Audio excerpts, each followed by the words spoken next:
ఎందుకలా మీరు అడగలేదు? మీరు అడిగి ఎందుకు ఒక్కసారి మీరు లా ఆఫ్ అట్రాక్షన్ నమ్ముతారు కదా! అవును. విపశ్యనని చేశారు కాబట్టి హ్మ్. ఇవాల్టి రోజున ఈ జీవితం నాకు ఒక ఆపర్చునిటీ. హ్మ్. నాకేం కావాలి అని మిమ్మల్ని మీరు అడిగితే వచ్చే సమాధానం ఏమన్నా? ఇప్పుడు నాకేం కావాలి అని అడిగే పొజిషన్ దాటిపోయి నాకేమి వద్దు అని వదిలేసుకున్నాను. ఇప్పుడు ఎందుకు అడుగుతాను ఇంకా? నాకేమి వద్దు ఇంకా.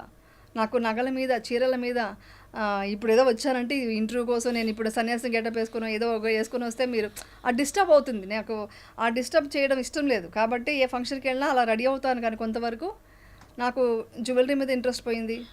హౌసు, బంగ్లాలు, కార్లు ఏమీ లేదు, నథింగ్, ఏమీ లేదు.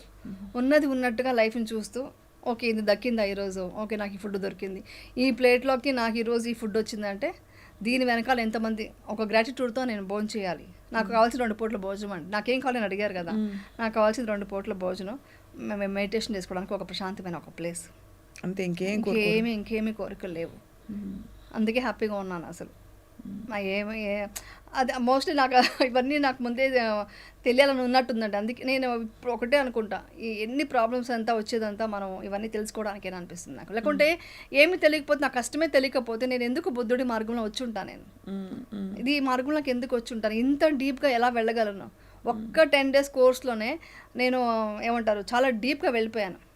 చాలా డీప్గా. అంటే మీకు దాని గురించి తెలిసి ఉంటే ఏమంటారు, అసలు ఫస్ట్ విపర్శన అంటే ఏంటి చెప్తాను. ఆఫ్ కోర్స్ విపర్శన అంటే ఏంటో చెప్పేలోపు, బికాజ్ అది చాలా పెద్ద సబ్జెక్ట్, నాకు ఇష్టమైన సబ్జెక్ట్ కాబట్టి.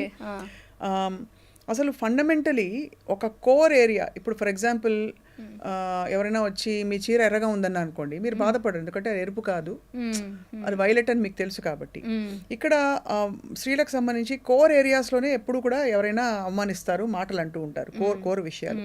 దాన్ని మీరు ఫిలాసాఫికల్గా ఎలా అర్థం చేసుకున్నారు? Why is this happening to me అనడానికి? అది ఉదాహరణకి నాకు ఎవరైనా వచ్చి నువ్వేంటి బండలాగా గయ్యాళిలా మాట్లాడుతున్నావు అని అనుకోండి, ఇమీడియట్గా నేను రియాక్ట్ అయ్యేదాన్ని, నేను మంచిదాన్ని అని చెప్పి. బట్ ఎందుకు ఇలాంటి ఒక కోర్ ఏరియాలో మనకి సమస్యలు వస్తాయని మీరు ఫిలాసాఫికల్ ఆన్సర్ ఏంటి?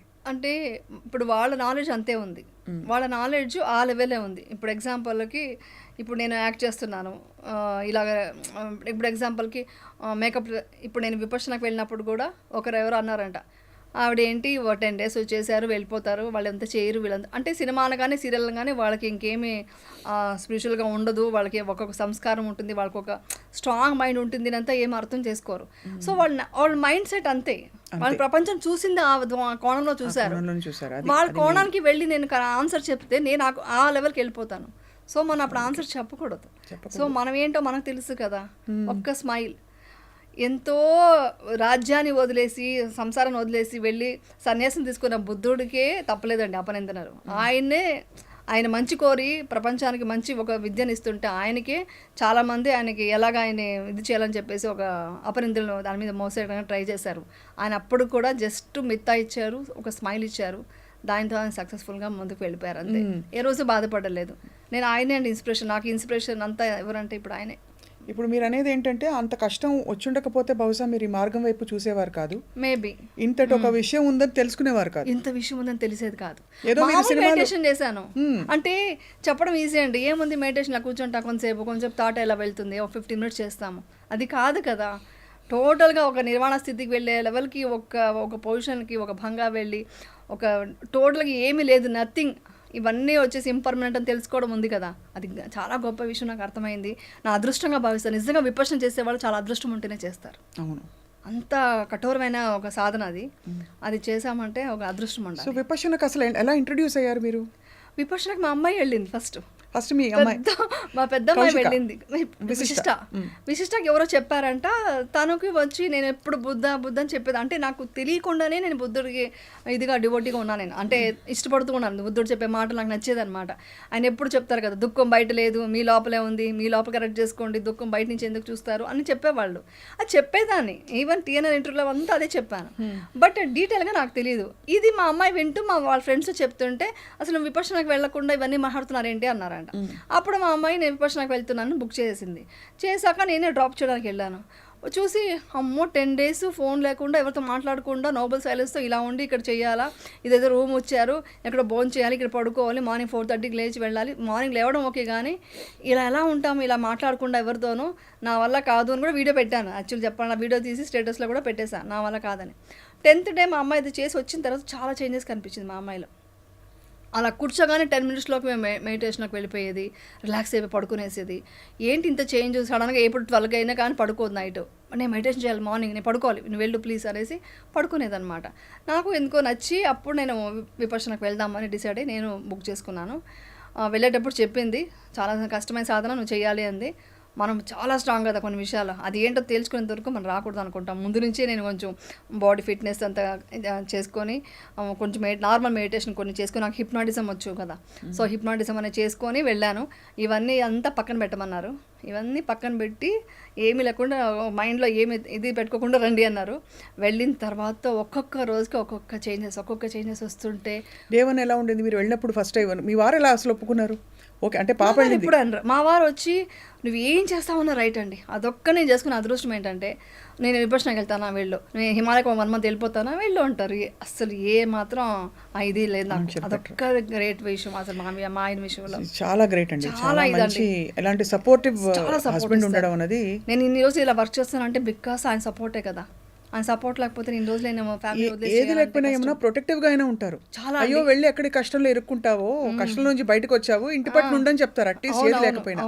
కానీ మళ్ళీ మిమ్మల్ని నమ్మి మిమ్మల్ని వెళ్ళనివ్వడం అనేది అంటే నమ్మకం అంటే ఏంటి తెలుసా? నమ్మకం అంటే ఆయన సగం భాగమే కదా అండి, అర్ధనారీశ్వరుడు అంటారు కదా, ఆయనలో సగం భాగమే కదా, సహధర్మచారణి అంటారు కదా. సో అదే కదా. సో ఆయనకి ఏంటో ఆయన మొత్తం ఆయన బాడీ దేహంలో నేను మాకు మనిషి అయినప్పుడు నేనంటే ఆయనకి ఏమిటో తెలుసు కదా. ఖచ్చితంగా నమ్మకం అంటే మీ సమర్థత మీరు తట్టుకునే శక్తి మీరు చెప్తున్నాను. బికాస్ వెళ్ళి రేపు మళ్ళీ ఎవరో ఒక మాట అంటే ఆయనకే కష్టం కదండి. ఆయనకి చాలా నమ్మకం అండి, ఎందుకంటే నన్ను పెళ్ళినప్పటి నుంచి చూస్తున్నారు కదా. ఆయన ఒకటే అంటారు, నేను బయట చూసిన ప్రపంచం వేరు, నేను విన్నది వేరు ఇండస్ట్రీ అంటే. ఎంత ఇదిగా ఒక దృఢ సంకల్పం ఉంటుంది, ఒక మాట అనుకుంటే అది ఛాలెంజ్ చేస్తావు, ఇవన్నీ ఉన్నాయి నీలో, గొప్ప విషయాలు ఉన్నాయనేసి అని చాలా అప్రిషియేట్ చేసేవాళ్ళు. చాలా నమ్మకం ఉంది ఆయనకి అలాంటిదంతా తెలుసు. ఆయనకి ఏదైనా అనుకుంటే సాధిస్తాను అనేది మాత్రం ఆయనకి బాగా తెలుసు అనమాట. అది అంటుంటారు, ఇంకెవరైనా పంపిస్తున్నాం విపర్శన, ఒకసారి ఫ్యామిలీ కూడా చూసుకోమా అంటుంటారు అనమాట. సో డే 1 వెళ్ళారు మీరు? వెళ్ళాను. సింపుల్ గా 4 కొన్ని జతలు, ఒక 8 జతల బట్టల 10 తీసుకెళ్ళిపోయాను. వాషింగ్ అంతా ఇంటర్వ్యూ అయ్యాక కదా 2023లో వెళ్ళాను. లాస్ట్ ఇయర్ వెళ్ళింది నేను. లాస్ట్ ఇయర్ కి ఇంత డీప్ నే వెళ్ళిపోయాను అనమాట. నాకు చాలా నచ్చింది. బట్ ఆ మధ్యలో అంతా కూడా మీకు ఎక్కడో అక్కడ వచ్చేవా సూచనలు, నాకు I want to go into different world అంటే నాకు ఒకటి బాధ నుంచి విముక్తి అనేది నాకు ఎంత చెప్పినా మాటల్లో ఉండేది. మళ్ళీ నేను ఏడ్చేదాన్ని. ఎంత స్ట్రాంగ్ అనుకున్నా తెలియకుండా ఒక్క చిన్న బాధ కూడా, ఎందుకు బాధ మొత్తం విముక్తి కలగట్లేదు, ఏదో బాధ ఉంటుంది లోపల. నేను చిన్న విషయాలు కూడా కొంచెం హర్ట్ అయ్యేవి, చాలా సెన్సిటివ్ నేను. ఇప్పుడు ఇంతసేపటికి 10 ఏడ్చుంటాను నేను మామూలుగా అయితే.